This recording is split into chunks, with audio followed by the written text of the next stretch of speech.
ബഗ്ഗ ഗ്രാമത്തിലെ ഒരു അടുക്കളയാണ്. ഞങ്ങൾക്കുള്ള ഉച്ചഭക്ഷണമൊക്കെ ടേബിളിലെത്തി. ഇനി ഭക്ഷണം കഴിച്ചൊരു കഥ പറയാം. അടുക്കളയിൽ നിന്നൊരു കിളിവാതിലിത പ്രകൃതിയിലേക്ക് തുറന്നു വച്ചിരിക്കുന്നു. ഒറ്റനോട്ടത്തിൽ മനോഹരമായൊരു ജലച്ചായം ഈ മൺചുവരിൽ ചില്ലിട്ടു വച്ചിരിക്കുന്നുവെന്നേ തോന്നൂ. ഈ ഗ്രാമത്തിലെ ഒരു അത്യാഡംബര അടുക്കളയാണിത്. മുറ്റത്തൊരു ചെറിയ മണ്ണടുപ്പ് മാത്രമാണ് സാധാരണ പതിവ്. ആ പതിവ് തെറ്റിച്ചത് ഗഫാർ ബായിയാണ്. അടുക്കളക്കായി ചെറിയൊരു കൂരയൊരുക്കി.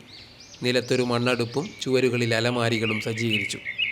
ഭക്ഷണം കഴിക്കാനുള്ള സംവിധാനം പക്ഷേ പുറത്താണ്. അടുക്കളയിൽ ചില്ലിട്ടു വച്ച പ്രകൃതിയിലേക്ക് ഇറങ്ങിയെത്തണം. ആഹാ, നാടൻ ചോറും ചപ്പാത്തിയും മട്ടൻ കറിയുമാണ് വിഭവങ്ങൾ. സാലഡും ചമ്മന്തിയും കൂട്ടിനുണ്ടെന്ന് മാത്രം. What is happiness when reality is better than expectations? ബഗ്ഗയിലെ കഥകൾ ഇതോടെ അവസാനിക്കുന്നു. നല്ല ഭക്ഷണമായിരുന്നു, അതിലേറെ മികച്ച ആതിഥേയത്വവും. വയലുകളും മരങ്ങളും നിറഞ്ഞ മനോഹരമായ ഈ ഗ്രാമത്തേക്കാൾ സൗന്ദര്യമുണ്ട് ഗ്രാമീണരുടെ മനസ്സിന്. ആഹാ, വീണ്ടും കാണാം.